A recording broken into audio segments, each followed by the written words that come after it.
Good day to everyone. My name is C.B. Mammerl, and on behalf of the Systems for Action National Coordinating Center, it's my pleasure to welcome everyone to today's Research in Progress webinar on the comprehensiveness in the delivery systems for population health activities and longitudinal variation. Before we begin, we'd like to acknowledge the funding support of the Robert Wood Johnson Foundation. And I'd also like to remind everyone that at any time during the presentation, you can type in your questions at the lower left-hand corner of your screen in the chat box. So for today's webinar, we are excited to have with us our senior analyst in the Systems for Action National Coordinating Office. And to give you an idea of the flow of our webinar for today, I will introduce first our presenter, who will then give his presentation, and we will be followed with some commentary, and then at the end of the webinar, we will open the webinar to questions from our audience. So it is my pleasure to introduce to you our presenter for today, Dominique Zéphyr, who provides analytical and statistical expertise to the Systems for Action National Program Office intramural research activities, particularly in the areas of survey sampling, analysis of complex sample survey data, multi-level modeling, structural equation modeling, and analysis of experimental and non-experimental data. Dominique completed his graduate studies at Vanderbilt University, where he obtained 2 master's degrees, one in economics and another in Latin American studies. So with that, it's my pleasure to introduce to you Dominique Zéphyr. Dominique, I turn it over to you. Thank you, CB. Thank you for the nice introduction. I would like to thank the System for Action National Program Office for inviting me to present this study and the webinar series. I would like to begin by highlighting this is really a work in progress. I will always present like the research design. We only have results for the first part of the study, which I will share with you. For the second part, I will mostly highlight what model we will be using and what are our expectations, what kind of result we expect to obtain from this model. Before starting, I would like to define what we understand as public health system. It's a network of contributing organizations and sectors that include government public health agency, other public-private sector, and voluntary organizations that contribute to the delivery of core population health activities. Previous studies have shown that on average, public health systems are offering a broader scope of services engaging a wider range of organizations. But we want to focus on the study and on the trajectory of individual health systems. We want to be able to develop an empirical method that will help us to describe, compare, and classify the trajectory over time.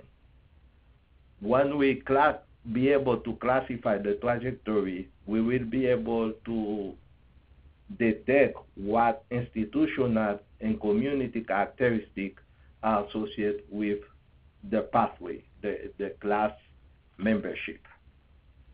For this, we will use the National Longitudinal Survey of Public Health System.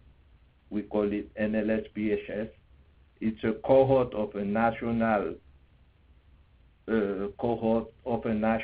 of 360 metropolitan communities that were surveyed in 1998, 2006, 2012, 2014, and 2016.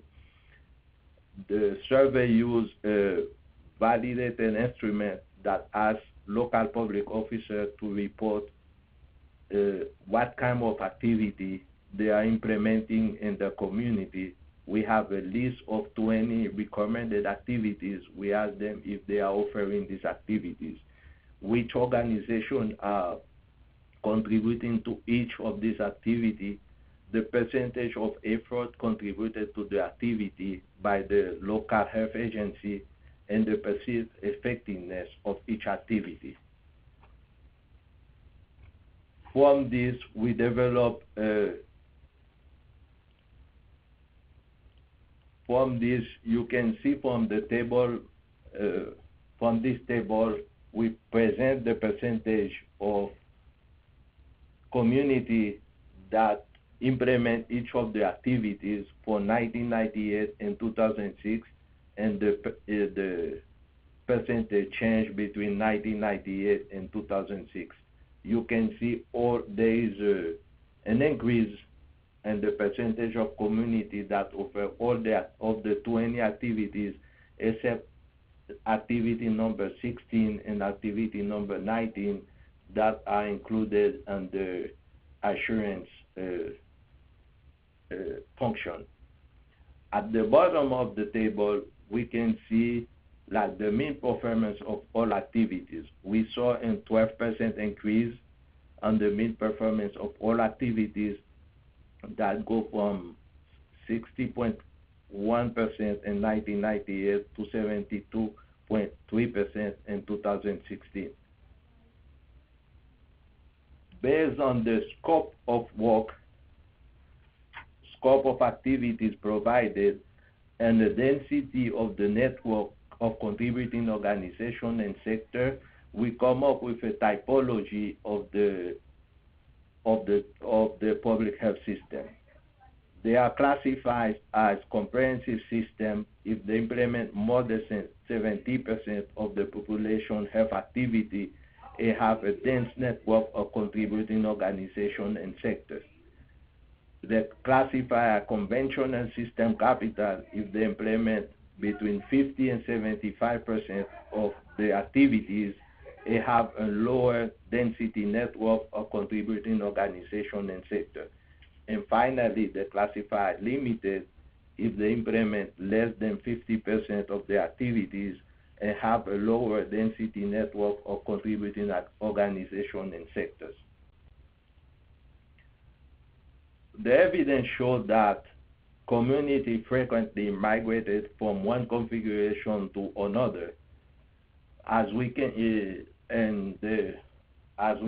in the chart, this is actually what going on here. We can see that the percentage of community that are classified as comprehensive system structure are increasing over time, although there is a drop in 2012. And the same thing, we can see that conventional systems are decreasing, and there is a tendency of a decrease and also in limited system. But this gives us the overall trend that more systems are becoming comprehensive systems.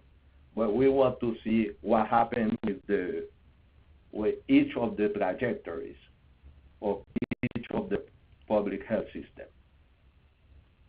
We want to see, we want to find a way to visualize, compare, and classify the sequence pattern of these individual trajectories.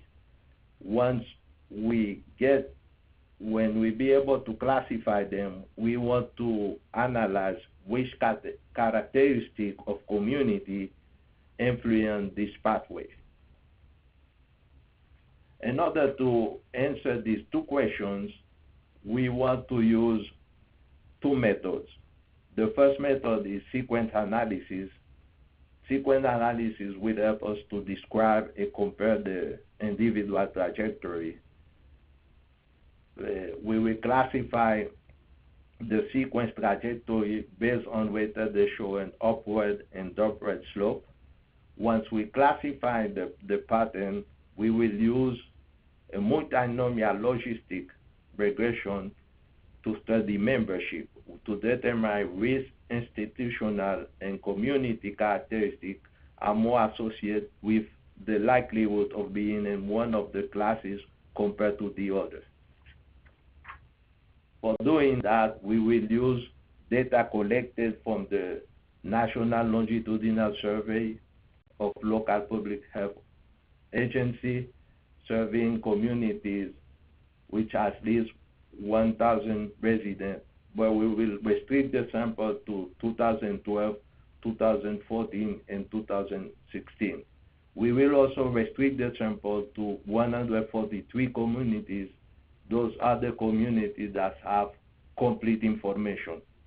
We cannot have a gap or missing data when we are doing the sequence analysis. This is the reason why we cannot include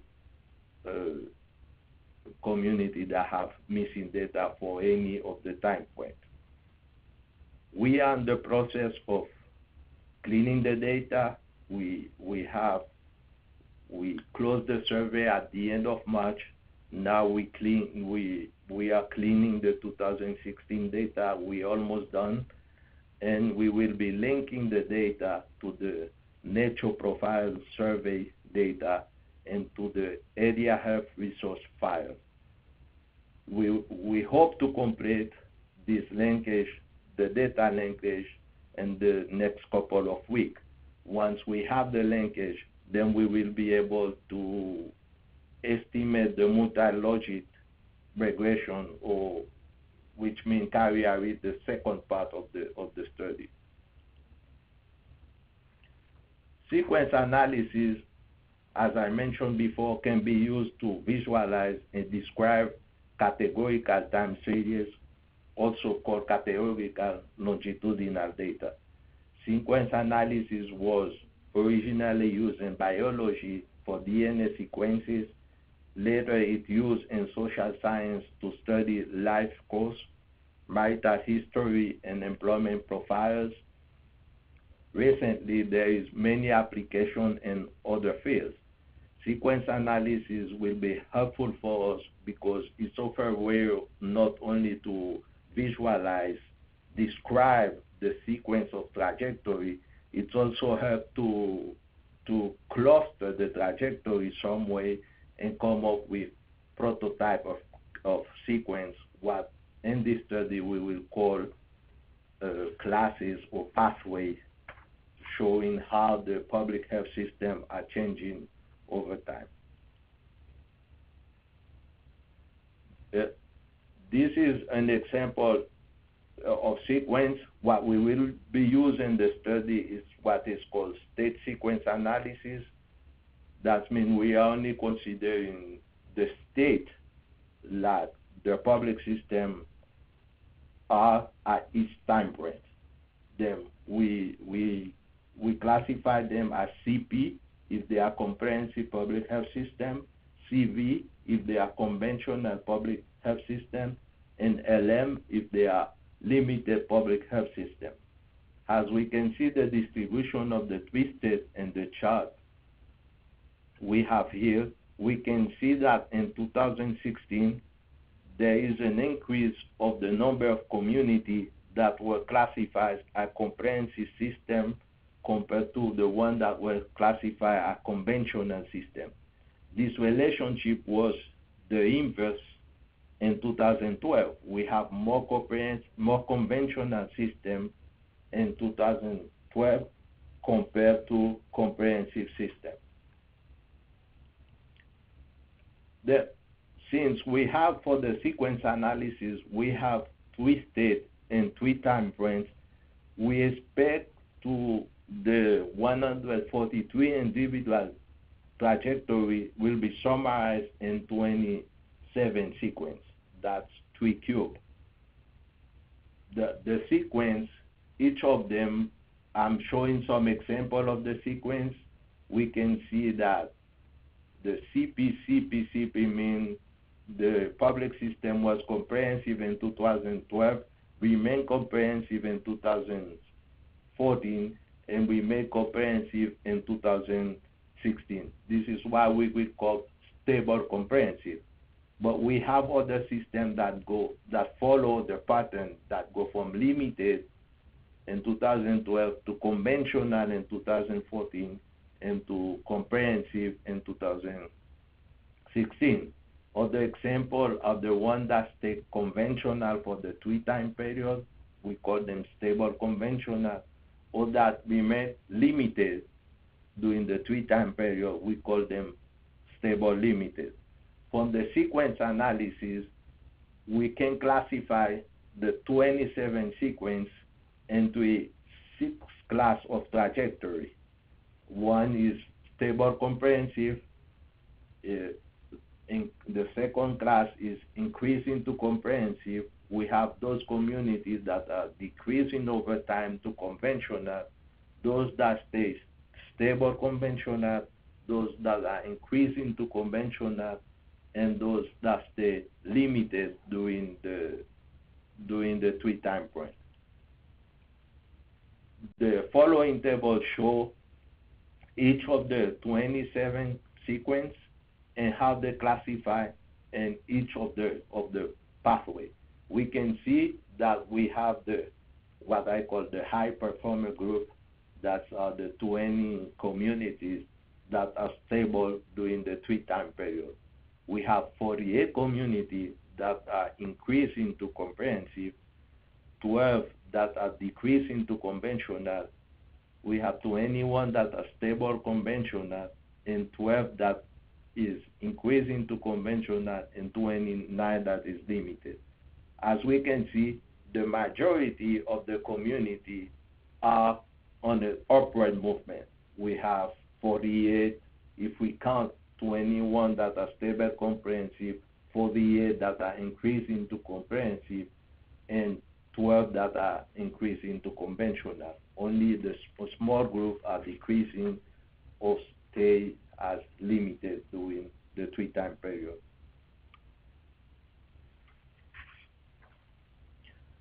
Then, now once we be able to summarize the data using sequence analysis, we no longer have the longitudinal part of the data.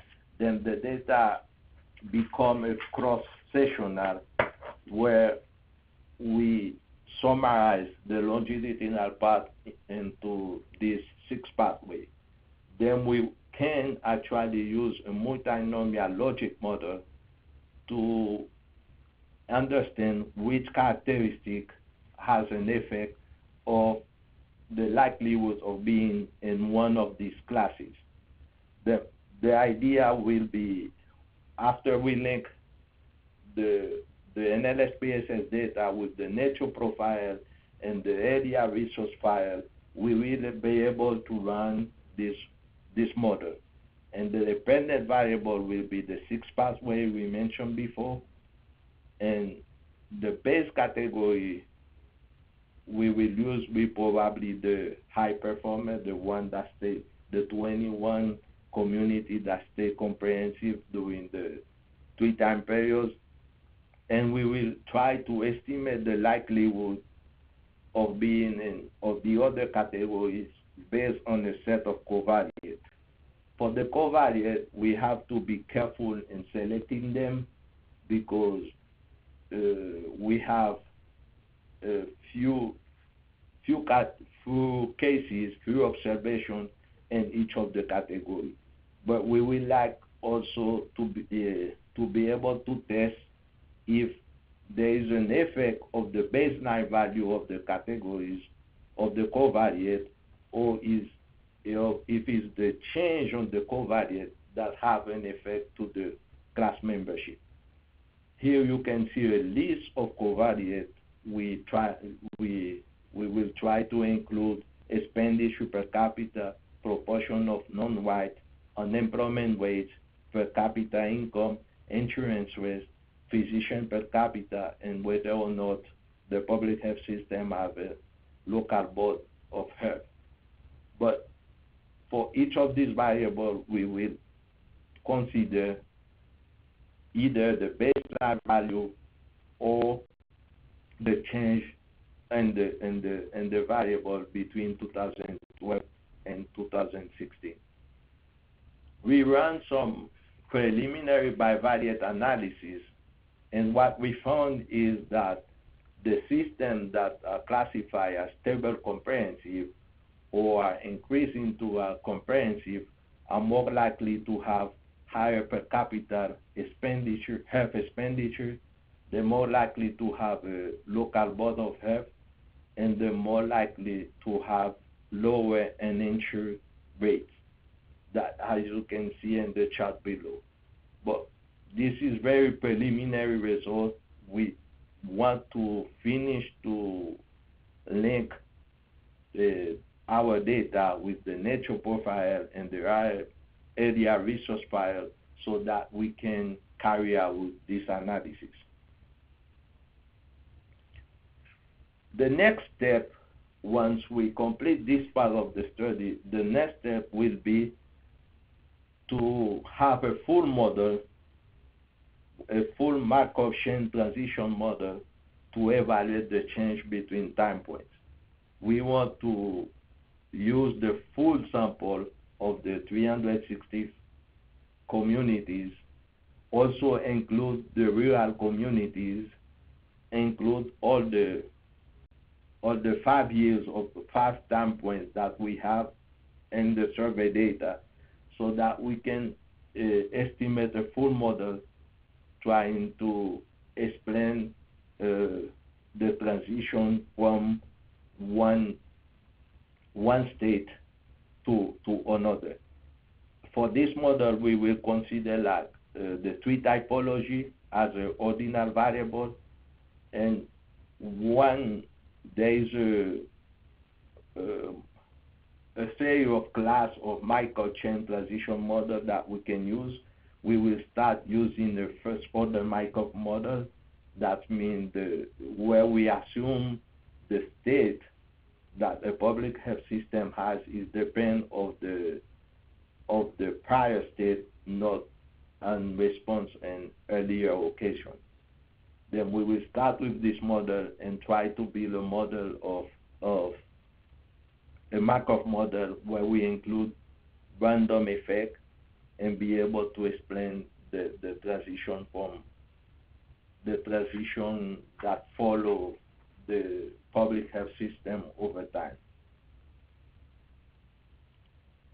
Some primary preliminary conclusion from our study is mostly from the sequence analysis. The sequence analysis, we have been able to summarize and classify the trajectory. We saw the results support the evidence that there is an overall trend of the system, of the public system, offering a broader scope of services and engaging in a wider range of organizations. As we saw, only a few of them show a downward trend. 81 of them show an upward trend. We have 21 that remain stable, comprehensive over time. 48 of them show upward trend toward comprehensive, and 12 of them show upward trend toward conventional. When we did the sequence analysis, we found what I call the high performer group. We have 21 communities that remain stable over time. And we believe that taking a closer look at this community, not only at the community characteristic and institutional characteristic, but if we take a look at the nature, equality of partnership within the network of contributing organizations, that can lead us to strategy that help all the public health system deliver a more comprehensive set of services in a more effective way. Then we have some that will be great to have some qualitative study of this high performer group, and in order to see which factors are allowing them to perform, to remain stable over time, and how can we learn from them to improve the other public health systems so that they become more comprehensive. The limitation of the study are we using self-reported survey. That means we not all relevant activities or contributing organization in the community might not be reported. That's something that we have to consider. We have the limitation of using the sequence analysis, where we have the limitation of using community that have complete information that have no missing value, then that means we use a redo sample for doing the study, and we don't know what will happen with what is the trajectory of the public health system that are not included because they have missing, but they didn't respond in one of the time points. We also so we don't have information about I would say the nature and the quality of the network of contributing organizations. That's beyond the scope of the survey, but that's something that should be studied in the future in order to come up to learn from the high performer group and develop strategies that help other public health systems in becoming comprehensive. That's all. Thank you. Thank you, Dominique, for that excellent analysis. So we will have our commentary, and it is our pleasure to introduce you Dr. Philip Huang, who has served as the Medical Director and Health Authority for Austin Public Health since April 2008.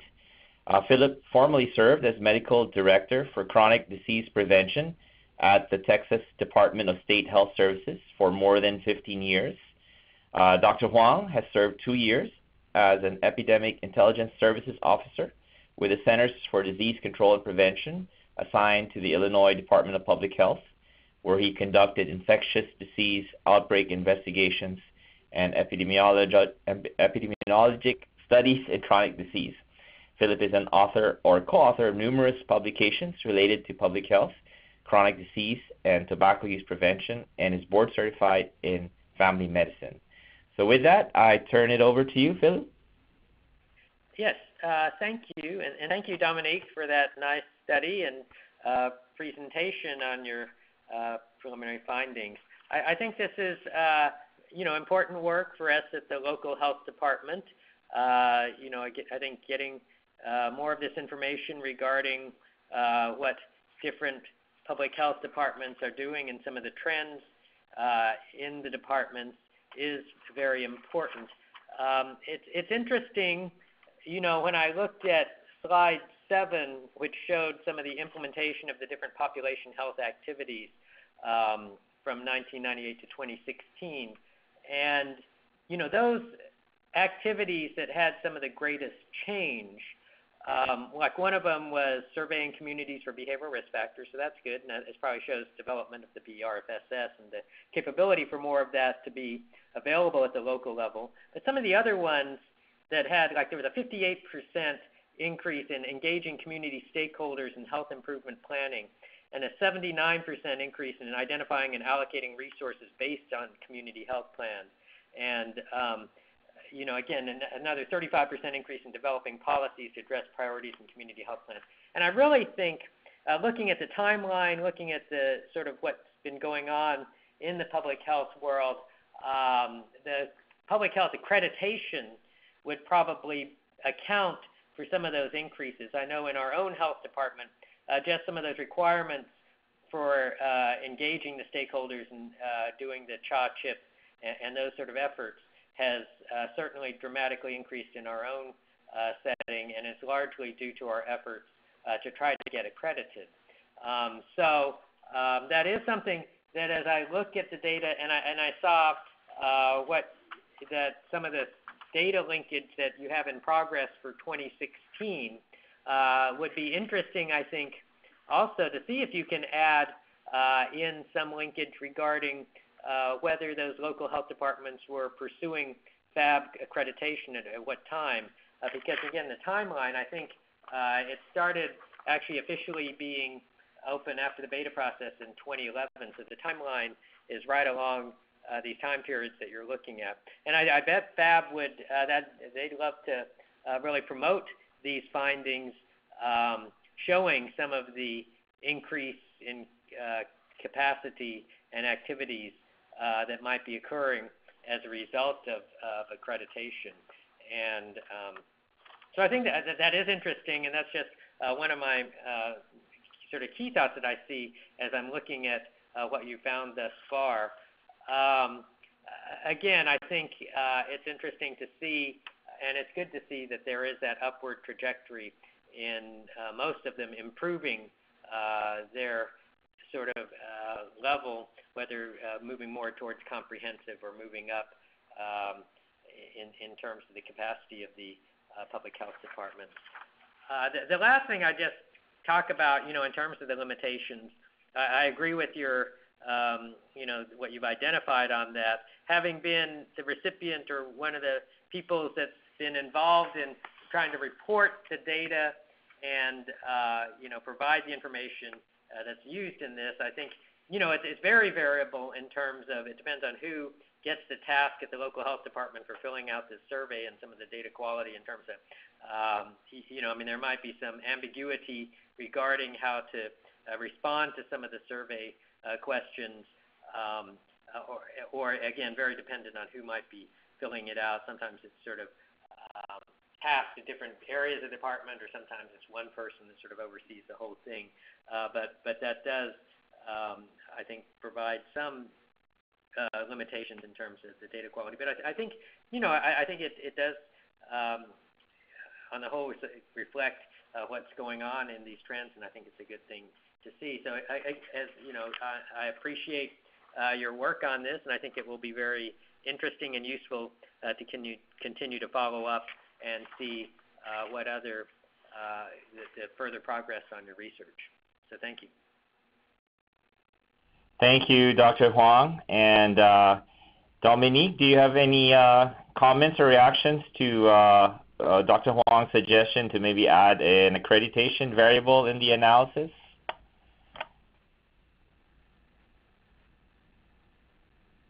Dominique, are you there? You might have to unmute your line. Okay.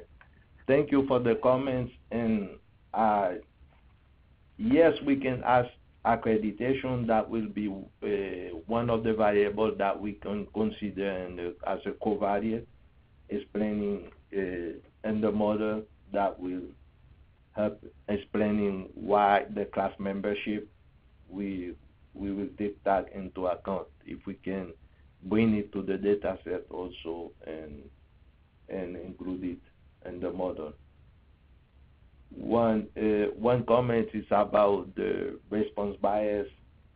That, it's what we were referring to when we talk about it's a self-reported. Every time there is a survey, we know there is noise in the data, but the tendency we always expect to find the tendency in the data instead, in fact, of all this noise. And sometimes the noise, we assume they are randomly distributed between all our cases. There is no way for us to test them, but the trend we find is consistent. The trend we find, the upper trend we find, the sequence analysis is consistent with prior work presented in the webinar series, prior work done by Dr. Mays that show there is this broader trend of system offering more activities and increasing the network and becoming more comprehensive over time. All right. Comment? Yeah. Oh no, Dominique. I think we're ready to open the webinar to questions or comments from our audience, and so I think we have a few. And I would also like to get Dr. Huang involved. I think we can start off with you, Dr. Huang. I just have a question. Given you mentioned about FAB accreditation and these trends towards engaging a greater, more organizations in the community in public health and prevention activities. How do you foresee maybe this trend moving forward, let's say in the next few years? Do you still think there will be greater engagement because of FAB accreditation and all these other initiatives? Also given the current, environment, you could say. in terms of the policy environment for public health. Do you have any observations from practice, Dr. Huang, or what do you see for trends, for example, let's say we even starting in Texas, for example? Sure. Yeah, no, I definitely do. I think having gone through the FAB accreditation process, the process is really good for looking at the strengths and areas that need work in one's own health department. And I think that there is more, just increasing more health departments getting accredited. And just, again, going through that process is very helpful and very systematic in terms of identifying ways to strengthen health departments. And I think it's a really good trend for the future, as there is perhaps more use of accreditation, or whether incentives for accreditation for future funding, things like that, then certainly I would imagine more participation just continuing to increase over time, because it's still relatively new. Correct. And of course, there's also the other side of the piece that we're finding in the preliminary findings that Dominique found, is that, the financing and funding component of it is, sort of there's evidence that also plays an important contributor to public health system, whether or not it is comprehensive or moving towards comprehensive. So that would be something to watch closely for, I would imagine. Yeah, definitely. I think it will be interesting to look at the community characteristics. It's interesting, the finding in terms of the Board of Health, availability of a Board of Health. But yeah, those other variables will definitely be interesting to see what you find. All right. Thank you, Dr. Huang. I guess going back to you, Dominique, some might have a question on, before we get there, Jessica made a comment that there's a study by Rick Ingram presented some early findings related to the link between accreditation and comprehensive public health systems. So definitely this research will also could be tied in with that. And Deborah had a question whether the presentation slides are available for later review. All our webinars are available for download from our archive at the Systems for Action website.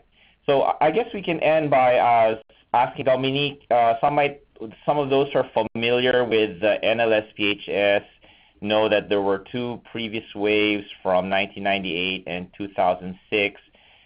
Could you maybe speak a little to maybe why these were not included in the sequence analysis, those earlier two waves, and then what's going to be done in the future sort of to maybe include information from those earlier two waves? So, Dominique? Okay. Yes, and the sequence analysis, we didn't include the prior. We wanted the gap between the time points to be equal. This is why we use 2012, 2014, and 2016. The gap between 2012 and 2016, there's a 6-year gap. That will not work well with the sequence analysis. Then that's why we focus on the last 3 years, where the gap is the survey started to be carried out every 2 years. But with the Markov chain transition model, we plan to include all the 5 time points and the analysis, then to be able to have a full model where we're looking at transitions that went back from 1998 until 2006. Consider all of them.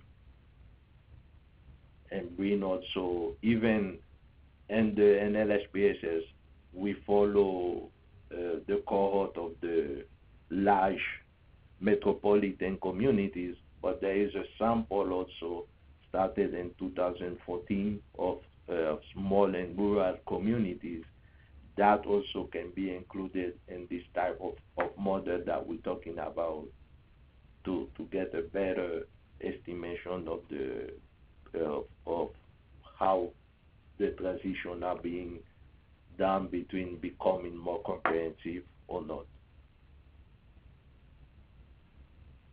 All right. And we have a question from, okay. Did you want to add something, Dominique? No, that's it. Okay. Go ahead. So we have a question from Lava who asked, could you explain if we can also control maybe for possible autocorrelation between the local health departments in the same state in a sequence analysis? Is that something that would be a relevant issue in sequence analysis? No, in sequence analysis is only a way of describing the data, a way of visualize and showing how the data is moving over time. We also, I understand if we want to control if what were a prior state from the previous year, that we have to use a more sophisticated model, like the one that I mentioned, the micro transition model, more like the sequence analysis that is more basic, more descriptive, on a way of just describe, compare the trajectory, and come up with a classification of the trajectory. I know there is new development of sequence analysis where they're trying to make it like more a full model that you can model also the within the sequence analysis, but that's something that's pretty new, and we are expecting better development in this field in this field of sequence analysis and becoming like a full model for hypothesis testing more than a descriptive model. All right. So again, excellent work, Dominique, and I think there are others in the audience who are interested to see, how these trends will hold up moving forward. And I think this is a great analytical approach to being able to describe and analyze the trends in these comprehensive or movement towards comprehensive public health systems in our public health system. So with that, again, we would like to remind everyone, if you have more questions about the research, you can always direct them to the Systems for Action National Program Office. And we'd also like to invite you to look at our upcoming webinars too as well, that we will be holding over the next month or so. And again, we'd like to thank our presenter, Dominique, Zéphyr, and our commentator, Dr. Philip Huang, for your time and also for your presentation and comments. So we'll have about 15 minutes to give back to everyone today, and we hope that we hope to have you join us again. And please, again, check out the Systems for Action website for the past webinars that you would be interested in learning about. So again, thank you so much, and have a great day.